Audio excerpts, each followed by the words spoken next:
been reckless this summer, Harry. I like riding around on trains. It takes my mind off things. Rather unpleasant to behold, isn't it? The tale is thrilling, if I say so myself. But now is not the time to tell it. Take my arm. Do as I say. Hello and welcome to Harry Potter, the official film podcast, as we fulfill our unbreakable vow to dive deep into each of the films one by one. I'm Rhianna Dhillon, lifelong Harry Potter superfan, film critic, broadcaster, and like Luna, I too think that noses and toes aren't that different really.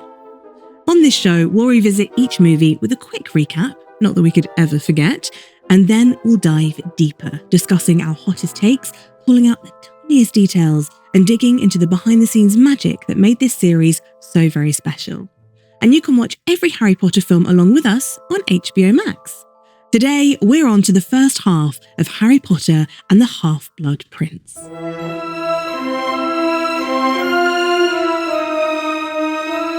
Here with me again to share their love of the wizarding world is entertainment journalist and filmmaker. It's Law Sharma. Hi, Law. Hello, it's good to be back. Thank you so much for coming back. Yeah, thanks for re-inviting me back. I was really nervous I wouldn't get the call. You did. Yeah, you did. Go. Now, last time you were on, we talked a lot about how you were a Gryffindor. Yes. You've turned up today in Slytherin colours. You're wearing this beautiful green shirt. You've got like a green emerald ring. Yeah. Why are you sliding into the Slytherin DMs? Because it's about the Half-Blood Prince. I had to represent that royalty. You know what I mean? I'll give that to you. I got a friend, after the first podcast went out, my friend texted me and she was like, "What do you mean you're a Slytherin? I thought you were a Gryffindor." And I was like, yeah, maybe the first time we did the experience together, yes. Mm-hmm. But we were also like 12 and things change, you know? I will say, arguably, Slytherins have the coolest colors. Mm-hmm. And while I rep Gryffindor proudly, I like the green, the silver, the blacks. They are very complementary. If any of you out there haven't done so yet, head to harrypotter.com to get sorted into your house and you can discover your Patronas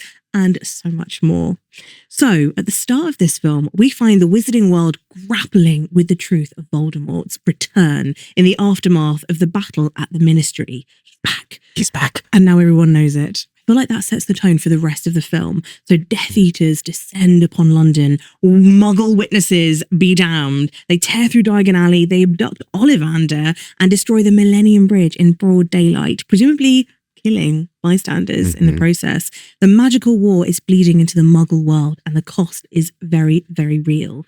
Do you remember seeing the destruction of London the first time? How did you feel about that? That was such a visceral thing to see, you know, and the fact that like the whole bridge comes down, like you said, like that's mass casualty event. Yeah. And it was pure evil. I think it was the first time you really see the Death Eaters taking a toll on like the outside world, outside of the wizarding world. It is pretty scary that we're introduced in this film in such a dramatic way. And also, I think it was such a wise decision to go for the Millennium Bridge as well, because it feels really iconic to international viewers, but also for people who might live and work in London, it's just like another level of commute. Yeah. And so in the same way, it's kind of like just having like your everyday lives immediately disrupted. That's a really good point. That's quite awful, because you imagine, I don't know, you think about these like grandiose things being blown up to make a point. And this was just like, we just crossed that to get to work. Like now what?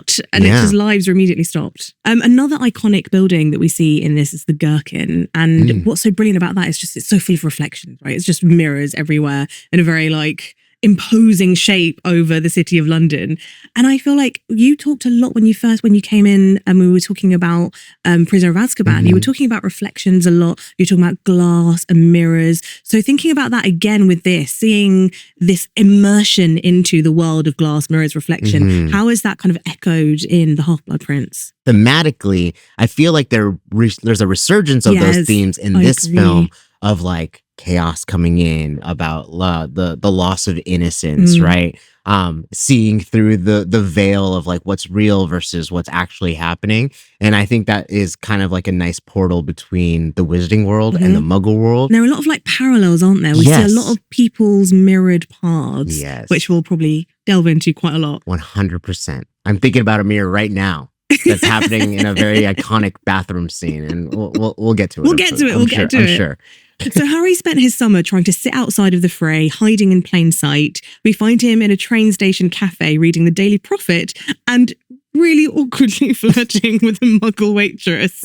He's pretending, if only for a moment, that he's not, in fact, the chosen one, i.e., that tosser Harry Potter. Mm-hmm. Unfortunately for him, Dumbledore appears across the tracks and wastes no time pulling Harry back to his troubled reality. Dumbledore's hand is mysteriously blackened, but he brushes that aside, obviously. And before Harry can press, they apparate out of the train station, landing in Budleigh Babbitton, outside what appears to be a completely wrecked house. Wands at the ready.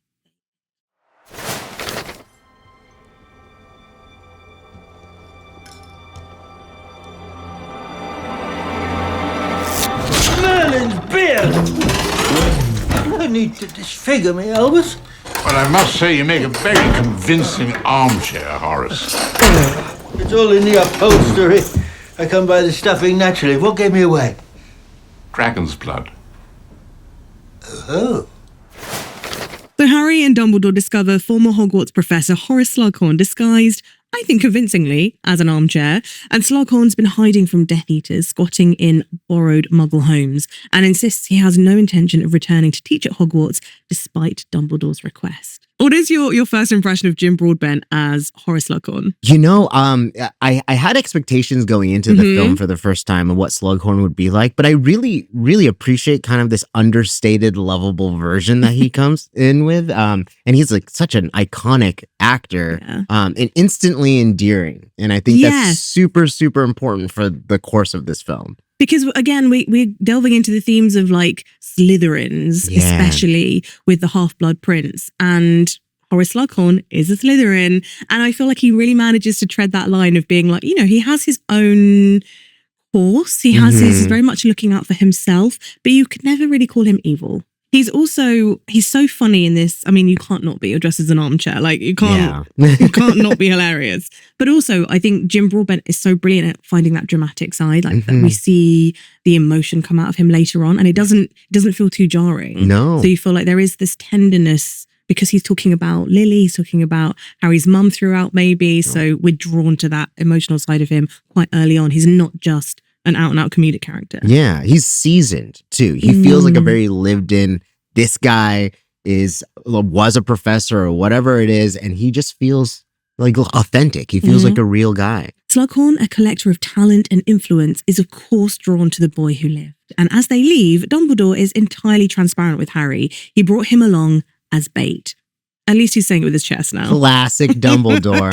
At least we're talking about it out in the open. Yeah. My favorite, I think one of my favorite lines, I think even from the books and in the film, is when he's just like, "Can I take this? I love knitting patterns." Because just the idea of Dumbledore just at home, just being like, "These are brilliant. I'm going to knit myself a little cardie." Totally. Well, I'll get a new muumuu out of this. You know?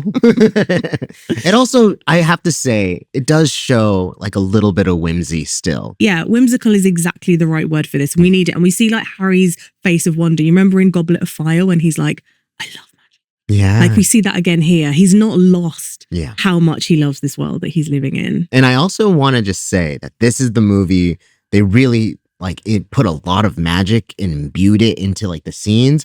And it's so important because moving forward after this film, it's a lot less whimsical. Yeah. You know, so it is important that we get a lot of magic. So we have whimsy, but it's still quite a dark start to the film. Things are only going to get darker from here. You ready to get stuck in? Yeah, absolutely. Let's do it. Sir, exactly what was all that about? You are talented, famous, and powerful.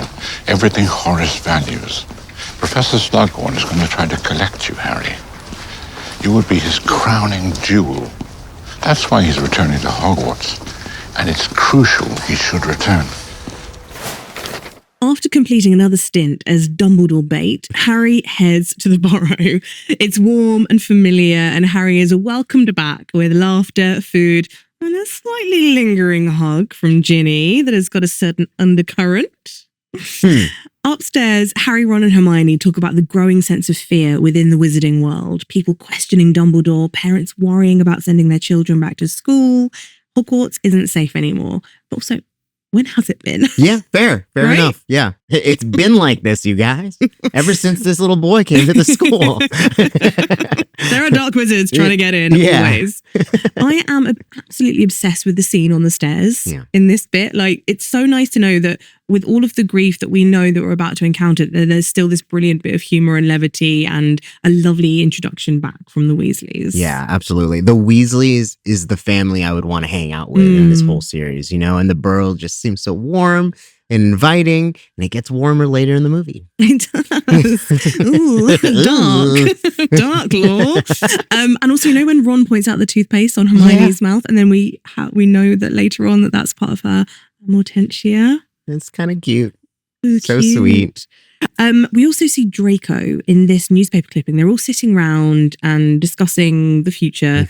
And I kind of love this. We talked about parallels, and really the parallels between Harry and Draco. This is the beginning of it. We see Draco sort of standing alone in a picture in the Daily Prophet that Harry's like set fire to keep them warm. But how do you think that's a kind of an interesting introduction to how we then see Draco and the rest of the Half-Blood Prince? You know, we haven't seen like a serious version of Draco throughout the film series. He's always kind of hiding behind his entourage, being the person who antagonizes, who is like just a disruptor of Harry Potter. And now we're seeing him take on something of a responsibility. He's just had a great loss in his life, in his father being captured, right? Everything from the last events of Order of the Phoenix is still lingering in his mind. And I think Harry is also kind of feeling that, but he is surrounded by such a supportive system of people. Draco doesn't necessarily have that. Instead, he's getting introduced to maybe the little toxic version of a support system, right? The people that you don't want to find you, the wrong community is finding him. And so I think we're about to see them go on these separate missions given to them by an authoritative figure, but how they play out is while they are parallel, it's going to end very differently for both of them.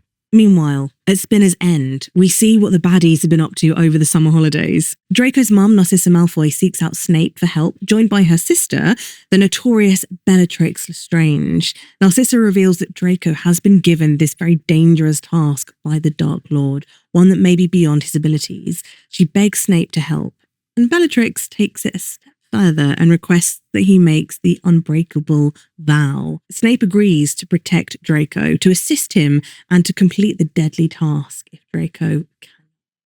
So let's sort of unpack the implication of this unbreakable vow. And also, this is like the first confirmation that we have that Snape is actively working with the Death Eaters. Legitimately a Death Eater here. What is the weight of this? What does this unbreakable vow mean to, I guess, Harry and also to us, the audience? It almost feels like a betrayal. It's such a big betrayal. You know, like as an audience member, you're like, I thought Snape was better than this. And also the fact that Dumbledore trusts him. And we've been told the whole time, if Dumbledore trusts him, we all should trust him. Yeah. If that's his guy, he's my guy. Yeah. And we're getting active evidence that says otherwise. Yes. And you know, Bellatrix loves to take it one extra step too far, right?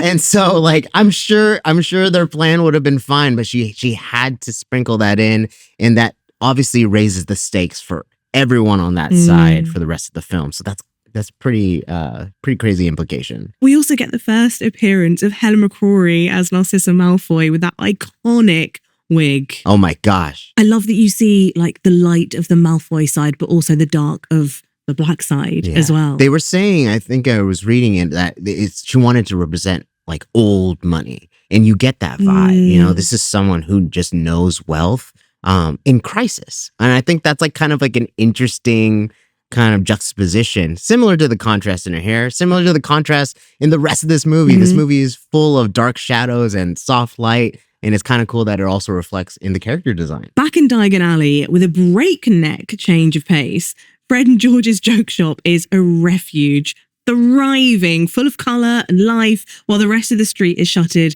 and tense. Harry's attention, though, is fixed on Draco, who he spots heading into Borgin and Burke's, along with his mummy. The trio follows with intent to spy, and what they see only fuels Harry's suspicion. So let's talk about Weasley's Wizard Wheezers, first of all. Oh, what a cool shop. I love it. It's so fun. I want to be there. It's so exciting. Yeah. There's just so much. And I feel like you need to almost freeze frame it to get everything out of it. But even like, I don't remember seeing Umbridge in there the first time. There's like a mini Umbridge like carrying stuff across a tightrope. And you hear her saying, I hate children, which is like one of her greatest lines from the film. Also a good catchphrase. Merlin's beard, I hate children. We're stacking them up today. Do you have a favorite wheeze from the Weasleys? Oh my gosh. You know, my favorite thing about that scene is seeing Fred and George just like thriving. In their element. You know, they had tattered clothes growing up, hand-me-downs. It's nice to see that, you know, they get a little taste of what money looks like. This is their look, yeah. But there's so many, like you said, there's so many Easter eggs in the back. We see the love potions yes. as well. And we see Lavender Brown lurking near them. She's scheming. She is, and Cormac McLaggen. So we have this is like the crux of all the crushes that were about to come. That's true. It's kind of like an introduction to all the romance, yes. huh? I love that. Yes, and I will say, probably the most normal, like lifestyle fun scene that we have because the rest of this movie. It is so dumb. The color goes away a little bit. It seeps. It really does seep. It does seep. That's a good word for it. Later on the Hogwarts Express, everyone discusses what they've seen. Harry's frustrated, certain that Draco is now a Death Eater and really irritated that no one else agrees. He takes matters into his own hands, using his invisibility cloak to spy on Draco, who claims that he'd rather pitch himself off the astronomy tower than stay at Hogwarts. Foreshadowing. But Draco senses something is off, waits until the train clears, and then exposes Harry, petrifies him, stamps on his face, and leaves him on the train car door, hidden and helpless with a broken nose. This is the most brutal that we see Drake, the first time that we see him kind of elevated from school bully to literal Death Eater and all the violence that entails. Yeah, absolutely. Horrifying. It's horrifying because like up until this point, he was just, you know, using a bad mouth. And now to cause such violence, not just like a simple smack in the face. No, not even a spell. The fact that he does it with muggle violence, I think is really telling. And breaks the dude's nose. Poor Harry's nose. I will say though, Draco wears the hell out of that suit. Wasn't it great? He looks great. And I also think that's like a visual cue to the audience and being like, he's kind of too old for this school stuff, you know? Like Draco's he's a man now. Yeah. And even his sensibility to be like something feels off, I think shows a heightened sense of his awareness, the danger that he's in, that the world might be in. The paranoia. And so while everyone does go off and focuses on their romance and stuff this year, Draco has a very different year ahead of him. Harry is found by Luna thanks to the Rackspurts, and she helps heal his face, and they walk into Hogwarts, where auras are stationed on the grounds, and there's an underlying sense that the castle is no longer untouchable. Although, like we said, when has it ever been? In the Great Hall, Dumbledore makes his start of term announcements. Slughorn has returned as Potions Master, and Snape has finally taken up the Defense Against the Dark Arts position. Weird. Weird. What happens when that happens? Usually. I don't know. As sixth year begins, the Newt students might have more freedom, but that freedom comes with new expectations. Harry and Ron get last-minute places in Slughorn's potions class and scuffle over who gets the new textbook or the one that looks like it's been there for 50 years. Harry ends up with the one belonging to the Half-Blood Prince, which has been scrawled over, but with its handwritten instructions, Harry suddenly excels, brewing complex potions with ease and winning himself a vial of Felix Felicis, aka Liquid Love. The potions montage here, the brewing montage, is so much fun. I think my favorite bit is just seeing Hermione's hair get bigger and bigger. Like I feel like her hair is sentient and angry. And it's just getting bigger and fluffier and frizzier. And the more frustrated she is, she can't do this potion. It's like a shout out to like book one Hermione. You know, it's just like, this is actually Hermione's true form. It's just someone who's doing her best. No, this whole sequence I thought was brilliantly played out. And I honestly wish that we had more of Potions class because that book is so important, obviously, the Half-Blood Prince's textbook.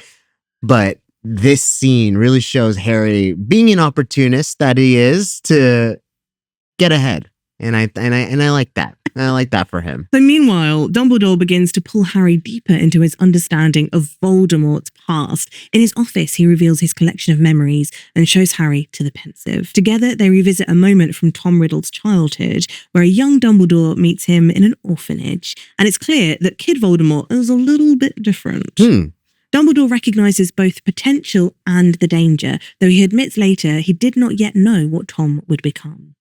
What he does know is that Slughorn holds a very crucial piece of information, and he wants Harry to get close enough to retrieve it. What do you think about the effects that they use to drop us into the Pensieve? I mean, inkiness. So cool. It's so cool. And the fact that it's like black ink. Yeah.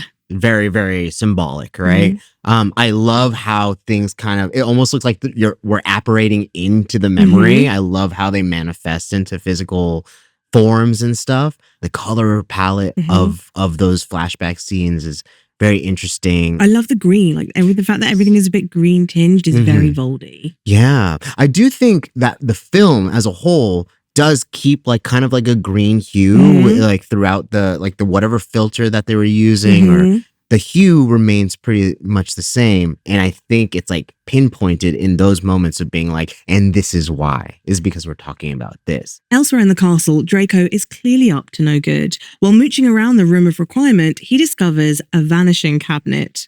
More on that later. Back in the ordinary rhythms of Hogwarts life, it's time for Quidditch tryouts. Yay, Quidditch is back. Yes. I'm so happy about yes. this. Genuinely so happy.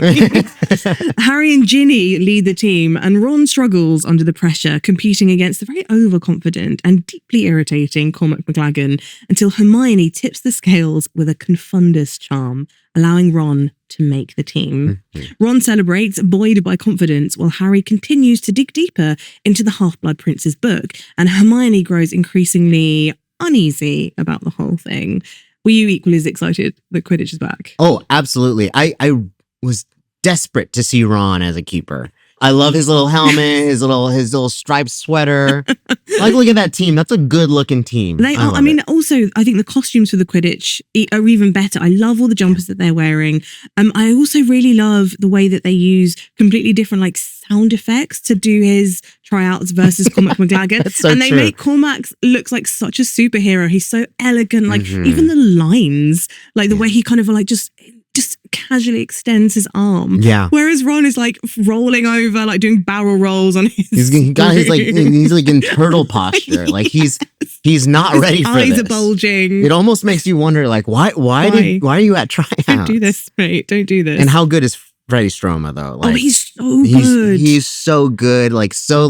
He's charming and unlikable at the same time. Slimy, but also very handsome. So you feel like he's probably gotten away with it for a long time. Totally. But not with our Hermione. No, not this time, buddy. What about Jessie Cave? Oh, yes. As Lavender. I was so impressed with her kind of manic energy that she had. Manic is the word. She was a great pick for a Lavender Brown, especially how they play her in the film. Agreed. Yeah. So winter arrives and the trio takes a trip into Hogsmeade for a pint at the Three Broomsticks. As the butterbeer flows, Ron reacts quite badly to seeing Ginny with Dean Thomas. Harry begins to confront his own feelings for Ginny, and Hermione makes an offhand comment about snogging Ron that lingers longer than expected. Meanwhile, Harry starts kissing up to Slughorn and secures himself an invitation to a supper party that he's hosting for a few select students. I've never seen her look so loose and happy and just chilled and relaxed, which, for this late in the Harry Potter series is quite rare. Sometimes embarrassment pushes you to the edge, you know what I mean? And also her not so clever friend is somehow the most clever person in potions. She's stressed. As they stumble home from the pub, the trio witnesses Katie Bell let out an ear-piercing shriek as she's suddenly lifted into the air before collapsing, cursed by a necklace that she'd been tasked to deliver to Dumbledore. It's a near-fatal attack, and Harry obviously suspects Draco, though Snape swiftly shuts him down, reminding him how easy it must be to assume the worst when you're the chosen one. What do you think about this scene with Katie Bell? Absolutely terrifying. Such a great moment of bone chilling. Yeah, it is. Yeah, I don't know if that was her doing the scream or what kind of sound design they added to it, it's quite demonic. Yeah, no one's jaw should be able to like move that wide, like be that wide. It's kind of almost.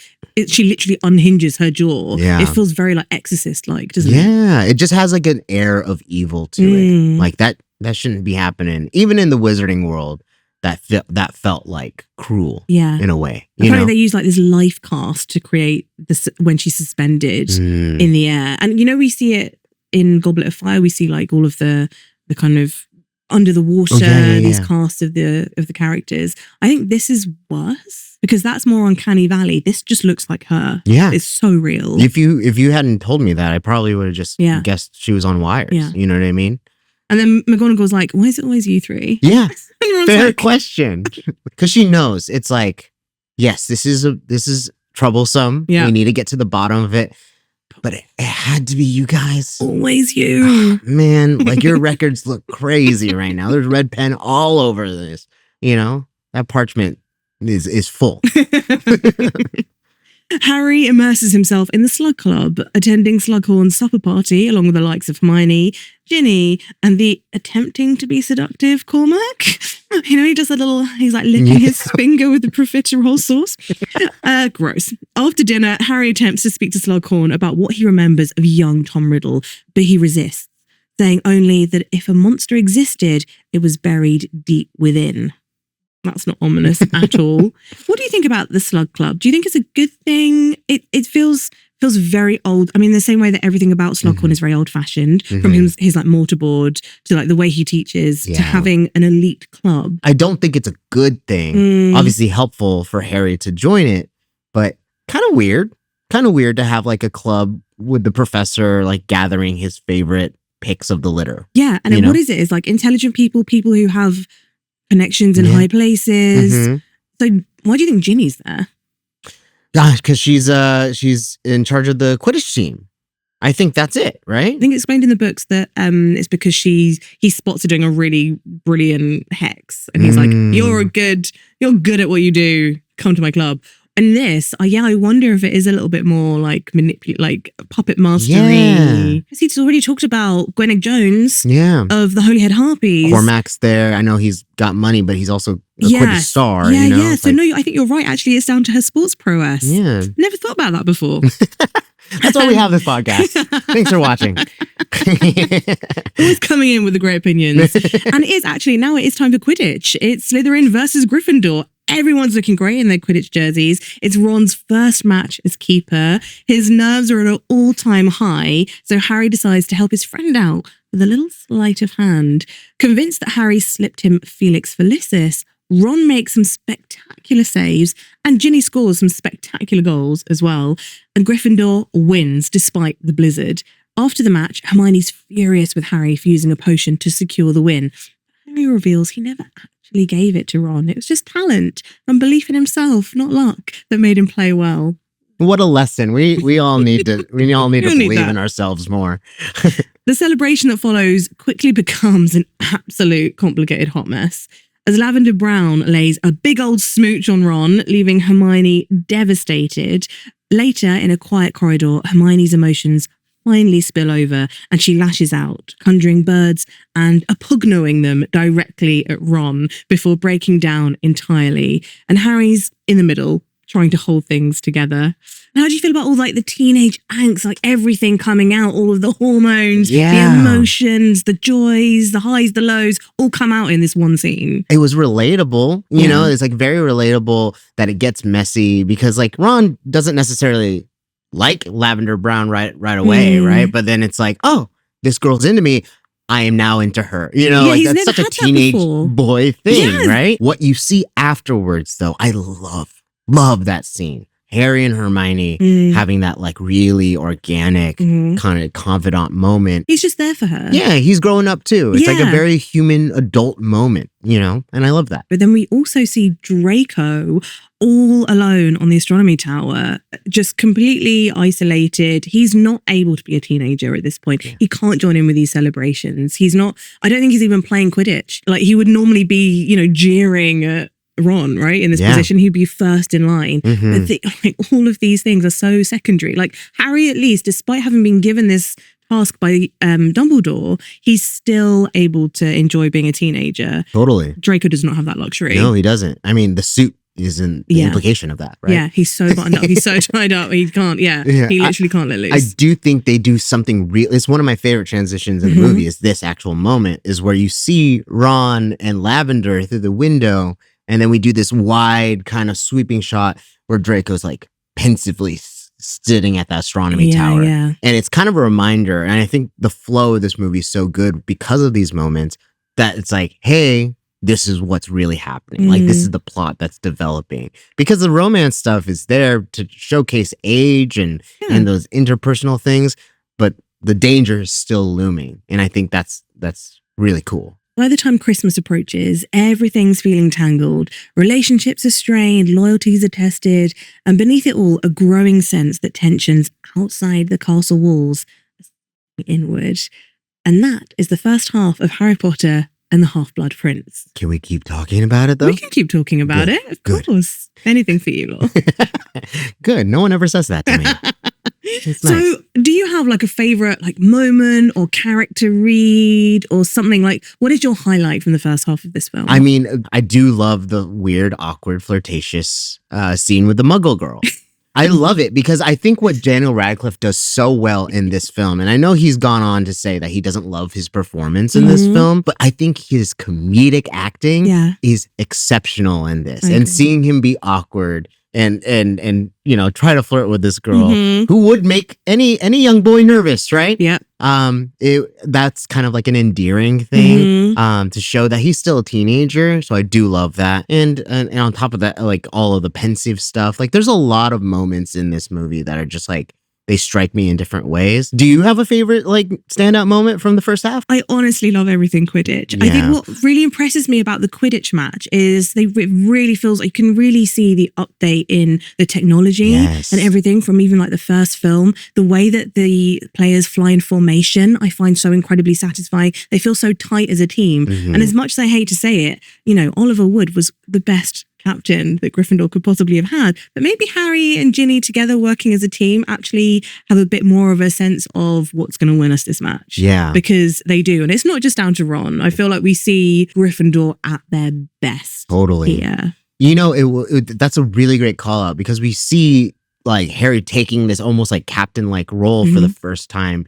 In this sense, like it is cool to see his leadership qualities, even though we've seen it in his defense against the, you know, like Dumbledore's army. But I think he's using those skills that he learned there, and he's putting them on the Quidditch pitch. But it's interesting that Ginny is still slightly better at it than him. She can like hold order, kind of cool people together a little bit better than he can. Well, he's just a natural. He knows how to be a leader because he's following people like Dumbledore, and Dumbledore, he knows how to delegate. You know what I mean? Like, I may not be the best, but I'm going to put the best out there. Watch me. As Snape will attest to. Yeah. As it so happens, I'm aware of your situation, Narcissa. You? The Dark Lord told you? Your sister doubts me. Understandable. Over the years, I've played my part well. So well, I've deceived one of the greatest wizards of all time.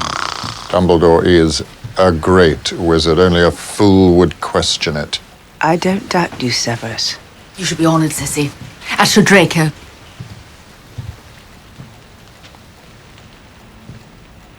He's just a boy. I can't change the Dark Lord's mind.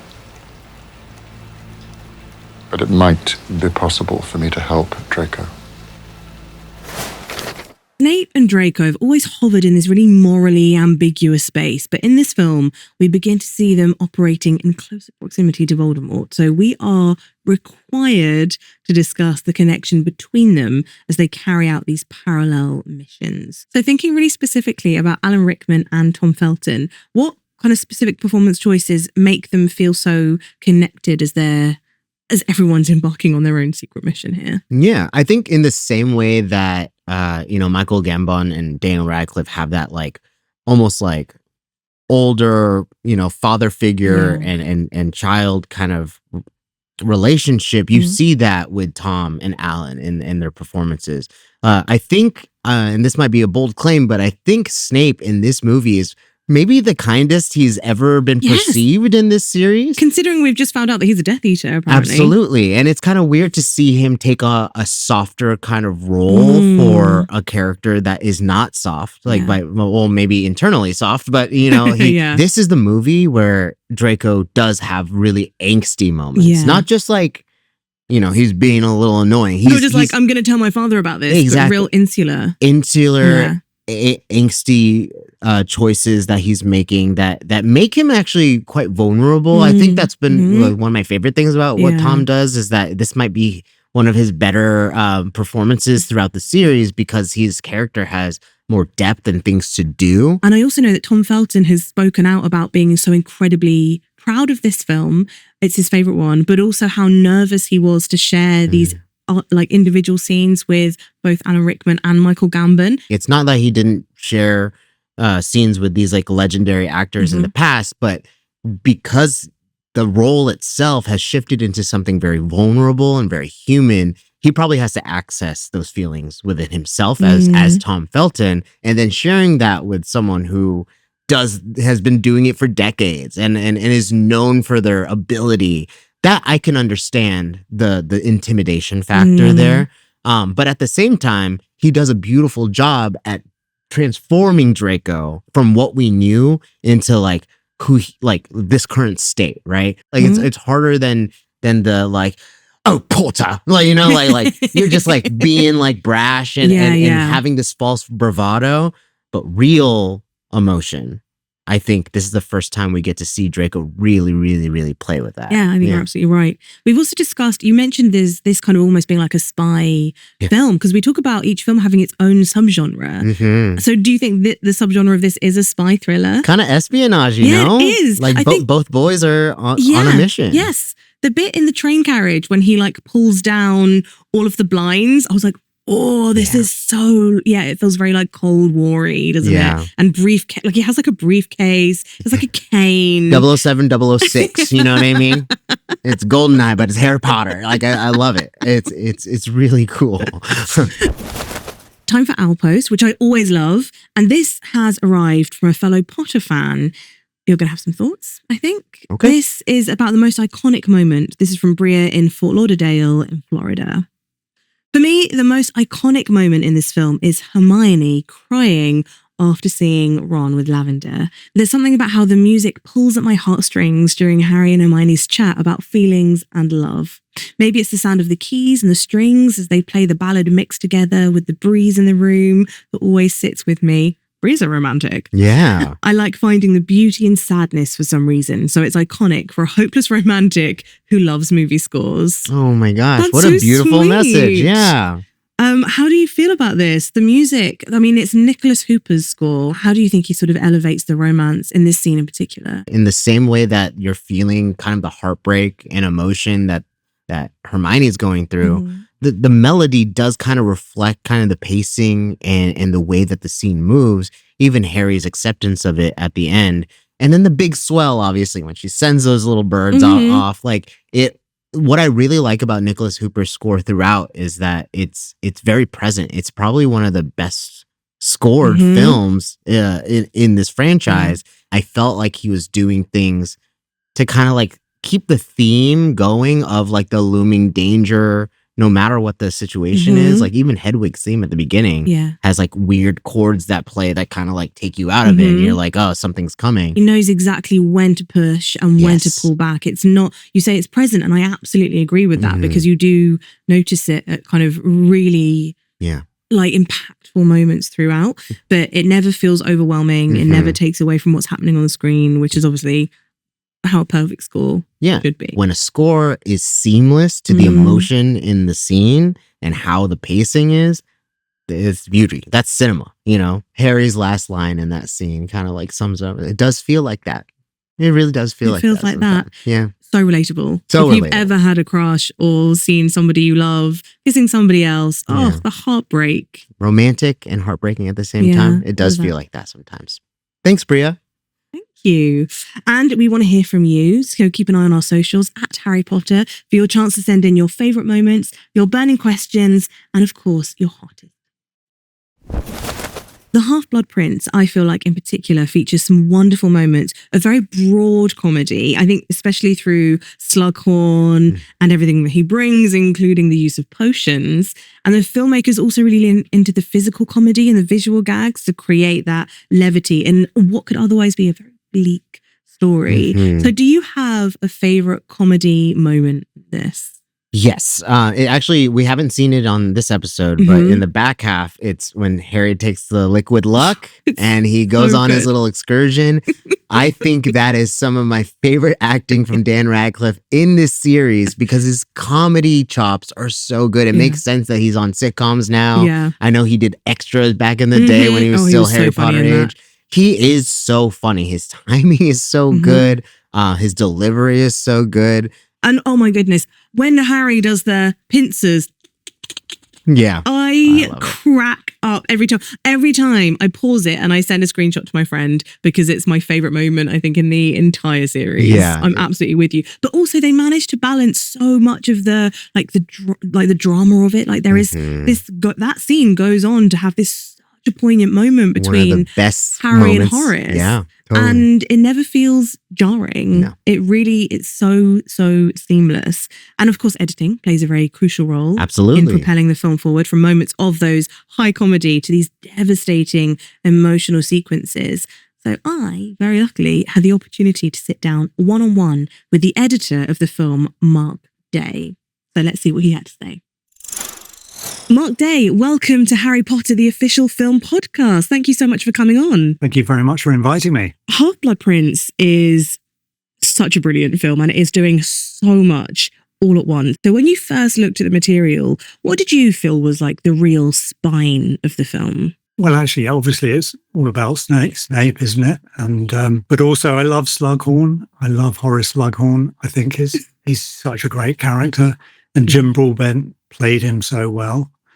And in fact, when they first meet him, when Harry and Dumbledore go and meet him, and they walk into the room, and he's that kind of armchair, which I love it. I watched it the other day again, and it really made me laugh. It's just so funny. And it really balances the comedy, the tragedy, the drama. It does get incredibly dark. So how did you find the balance between all of those tonal shifts in the edit? Well, that's interesting because we, obviously David Yates and I, we've worked together for 25 years. And then he was offered Order of the Phoenix, which was unbelievable and incredible. And it was a real huge learning curve. And then by the second one, Half-Blood Prince, we got into our groove a bit. David is such a wonderful director and great with actors, and he gives me such great material. And then I start putting it together, obviously, when he's shooting. And then by the end of the shoot, I've got the whole film together.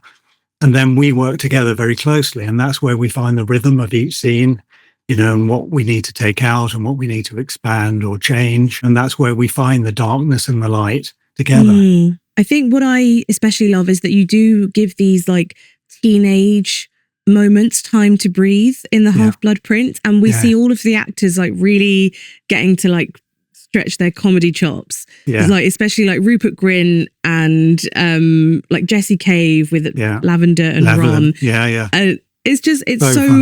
It's so lovely. So how much of that comedy is sort of found or sharpened in the edit? Quite a lot of it. I mean, obviously, Ron Weasley, Rupert is he's a kind of natural comedian. He's so good and so natural. I had no problem with him at all. Lavender was fantastic. I'd never seen her before, but she was so good.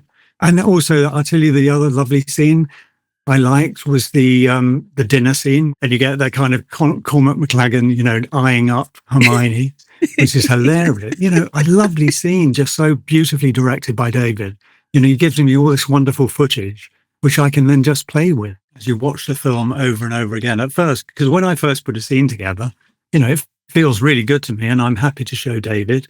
And then down the line, 3-4 months down the line, you look at it and you think, oh my God, it's taking so long to say what we want to hear.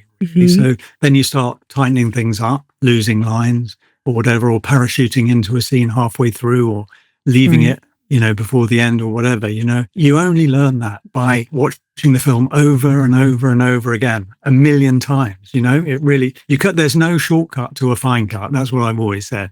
There really isn't. You have to watch it over and over again to see what you can take out, and people will still understand what's going on with the plot. In The Half-Blood Prince, the cave sequence is one of the film's sort of biggest set pieces, but it's also incredibly intimate because it's Harry and Dumbledore, just those two, the real two-hander. So can you remember what you were thinking about the pacing of that sequence and also how to bring in the horror elements as well? I definitely can remember that because that was very time-consuming yet again. Because they shot so much, David shot so much, and Stephen Warford and the second unit director shot a lot as well. So I was getting tons and tons of footage. So eventually, after many, many weeks, we started jump cutting Harry going to get the liquid. So that's what you do. You end up doing that, but you can't do that straight away. It's not, I mean, maybe some people could, but we couldn't work out a way of doing it until we'd kind of watch it over and over again. And we worked out, well, it's just taking too long. So what should we do? We'll jump it. We'll jump cut. Harry going and Dumbledore saying, no more kind of thing. And then you've got that beautiful, quiet moment, but when Harry, after he's given him the whole, he's drunk it all. And then Harry puts a Lumos on, and then he goes down to the edge to get water when Dumbledore's asking for water. And you get that incredibly brilliant shock. When the jump scare. Yeah, exactly. So interesting you're talking about the jump cuts, because as Harry is sort of backing away from the inferi, he's walking backwards up the quartz kind of dais. Yeah. And that's also kind of jump cuts as well, which I haven't that's really what I'm realized. talking about. Yeah. So jump it to give so you effective. That kind of, he's in turmoil. By jump cutting, you get that Harry's turmoil. It's great. Yes, it really shows this sort of inner disturbance of him. Exactly. I've seen some really lovely footage of Dan Radcliffe coming into your editing suite and sort of being really interested in learning all about it. So how involved did the actors get, or how interested were they in what you were doing, considering, that's so kind of far removed from what they're having to do? So Dan was great. He was really interested in editing and just wanted to find out what I got up to, really. It's funny, the edit, because we're not on set most of the time, we're not, editors aren't, they're in their cutting room, in the womb-like security of the cutting room. And, so they don't really know what editors do. Actually, a lot of people don't understand what editors do. They just think you just cut the boards off and it just falls together. Yeah. But it doesn't. It's such a long process and it's so infinite. You're looking at all these performances, you're choosing the takes you want to use, where you want to go on various lines. So it's an intriguing process, and I absolutely love it, obviously, and I've been doing it for quite a few years now. And between you and David Yates, you must have been the very last people to work on the very last minutes of the very last film. So what was that experience like, sort of having to say goodbye to this after so many years and literally having your fingerprints were the last ones on it? We'd worked on it for 5 years. Someone like David Heyman had been on it for 10 years or 11, whatever it was, 12 years, a long, long time. So it was incredibly emotional. It was a wonderful time. And I actually, I can't tell you how wonderful it was to work on Harry Potter and be part of it, because it's world renowned. It's like the Beatles, it's Beatles, Harry Potter, Coca-Cola. You know what I mean? It's it's just world renowned and people love it. And quite rightly, because they are such good films. And I'm looking forward to, the TV series. It will be really interesting to see what they do with it. Mark, thank you so much for joining us on the podcast. It's been so lovely to hear your stories. Oh, thank you. Law, are you ready for some trivia? I think so. I feel like you're the most ready for trivia of anyone ever. Whenever someone says that, I get jinxed. Well, we'll do our best. Thank you. All right, let's get started. Where are the muggles who own the house that Slughorn is found in? You just said it. But there's a B in the name. I did not, and there isn't. Wait, what? Oh, I'm thinking of the neighborhood. Where are the muggles? Where are they're holidaying somewhere? Where are they? Oh my God. I feel like this is quite harsh because this is where people in the UK go on holiday a lot. I basically sometimes live in this place. You probably would never have gone there. Oh my gosh. The Hamptons isn't it? It's definitely Cornwall. not Hamptons. No, although I have mentioned Cornwall. Yeah. I'll give you multiple choice. Are they Brighton? That's where I'm from. Oh my God. But no, I love that you're just like pulling out all these. Birmingham. names. I don't know. Maybe they just like went to London for a little bit. Well, multiple choice. A, Yes. London. B, the Canary Islands. Or C, Marrakesh. Marrakesh. No. It's B, the Canary Islands. Canary Islands. See, that my first thought was say Canary Islands, but then Marrakesh sounded so exotic. I would love to go there. I'm gonna say B, Canary Islands. I'm sorry, you failed. You messed up. It's the Canary Islands. Oh my gosh. It's a classic holidaymaker territory for Brits abroad. How does Hermione take her butterbeer? Like she likes her men. A little extra ginger.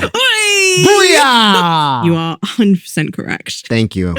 I needed to recover from the last failure. With ginger, she does take up. And also, how smart, how lovely, how great for the throw in the midst of winter. Good. Yeah. Very warming. What spell does Hermione use to shoot the birds at Ron? And I've said this a lot, so you should know this. No. No, a lot. Wait, you said it. I said it so many times. I feel like whenever I'm in this position, which has only been a couple times now, I lose all semblance of remembering things. Would you like a multiple choice? Yes, I do, because I could hear the syllables, but I can't say the spell. What if I just did the No, that didn't help. You know why? It's because I keep hearing Bombarda. Oh, yeah. That's not right. It's not right. Yeah. Is it A, Expelliarmus? No. Is it B, Confundus? No. Is it C, Apugno? That one. A pugno. It's a Pugno. A pugno. I'm a muggle, you guys. I feel like you did so bad on that. I did. This was not my best trivia showing. I'm gonna give you -3 points. Sorry, Gryffindor. If you think that you can do better than Law, and I think based on that performance, I think you probably can, head to harrypotter.com/quiz to test out your own knowledge. The trolleys appeared! Yay! Time for some sugar. I love some sugar. I love it. I am going to reward, if you have like a strange theory or a hot take or a burning question, I'm going to give you something sweet from the trolley. You know, it's not the hottest take, I don't know, but I do think while it was really lovely to see us back on the Quidditch pitch and Harry taking charge with that leadership capability that we know he has, I would argue that Ginny is still a better fit as Quidditch team captain. Oh, this is controversial. Is it controversial? I think it is, because Harry doesn't get... Yeah, okay, tell me why. I just think that Harry is so busy with extracurriculars. You know what I mean? Yeah. This is not something that he should be taking lightly. And to be distracted by a team sport, like as great of a seeker as you are, your girl's got it handled, you know? And she's a star player at this point. There's a lot of interest in Ginny. They are moving great. Like you said, the formations are looking good out there on the pitch. And I don't know how much Potter was involved with that part of it. You know what I mean? He's got a lot going on. And I just think if we can entrust the team to Ginny, they're looking at some championships. They're looking at some trophies. And then she can bring it home to her trophy husband, Harry Potter. Yeah. Okay, I find that quite convincing. I always feel quite like Harry needs something a bit lighter in his life, because all of his like childhood school years are taken up with essentially like hunting Voldemort or being hunted by Voldemort. That's a really good point as well. I was like, give him Quidditch, let him like focus on like, essentially being a jock. Yeah. You know, give him that captaincy, which is so heralded in sports. But I do kind of agree with you that if anyone were to replace him, it should absolutely be Ginny. Yeah. Also look at his track record. Right? The last time we saw Quidditch on screen at the World Cup, chaos broke out. That wasn't his fault. But at an Azkaban, Dementors were there. That was not his fault either. He loses his bones in the second year. In the first year, he swallows the snitch. He's a great Quidditch player. Get Ginny in the captaincy immediately. All right. Immediately. Fine. Okay. And that's my thought. What do you want? Gosh. Shout out to peppermint toads. These are my absolute favorite. I mean, peppermint and chocolate. You can't beat it. My one is I guess is more of a burning observation. Okay. The more that I watch these films, the more that I think that Luna and Dumbledore are the same brand of weird. No, 100%. They are cut from the same cloth. Yeah. Right? Quite literally, they probably have the same fabric in their houses. Yeah. Like Dumbledore is always heralded as this genius. Like he's mad, but he's a genius. Mm-hmm. Whereas like Paul Luna just is loony Lovegood.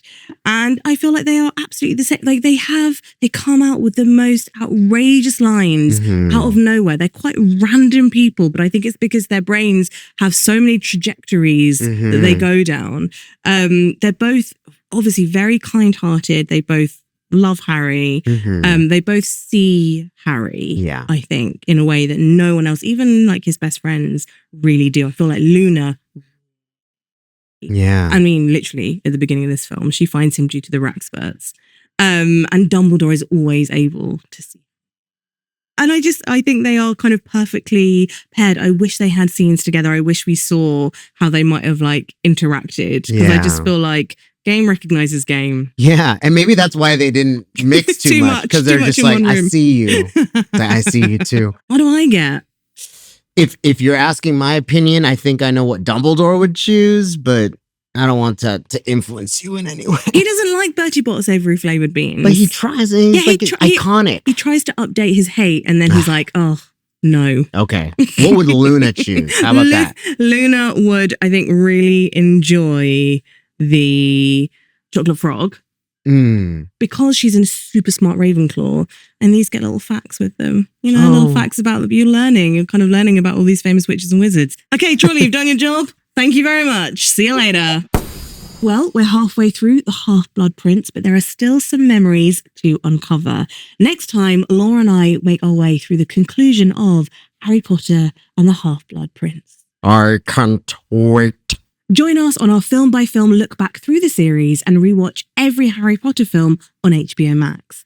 In the meantime, we want to hear from you. Share your thoughts and keep up with the latest from us on social media at Harry Potter. As we make our way through the series, we'll be checking the comments to dissect your burning questions and your hottest takes. Until then, keep your eyes on your own textbook and don't get caught gatecrashing any supper party. See you next time. Bye. Bye. Take your hands off me, filthy squib! Professor Slughorn, sir. I just discovered this boy lurking in an upstairs corridor. He claims to have been invited to your party. Okay, I was gatecrashing. Happy? I'll escort him out. Certainly, Professor. Harry Potter, the official film podcast, is produced by HBO Max in partnership with Pod People. This podcast is hosted by me, Rhianna Dhillon. Our head writer and lead producer is Angela Palladino, and our associate producer is Emily Mansfield. Our line producer and production manager is Hannah Pedersen, casting by Brianna Frapart. Production design done by Liz Klakowski and her team Kevin Fallon, Marcel Banks, Jeff Cross, and Amelia Caceres. Our technical director is In-Sung Huang, along with camera operator Nick Gregorio. Our studio audio engineer is Frank Galvan. Hair and makeup by Ali Elizabeth. Production assistance by Cameron Robson. Our video editor is Susanna Vasquez, and the show is mixed by Carter Wogan and Marina Pais. From the HBO Max podcast team, Alison Cohen-Sorokach, Michael Gluckstadt, Becky Rowe, Kenya Reyes, and Erin Kelly. Special thanks to Emily Brandon and Reese Allgood from the Harry Potter digital team. Thank you for watching and listening, and we'll see you next time.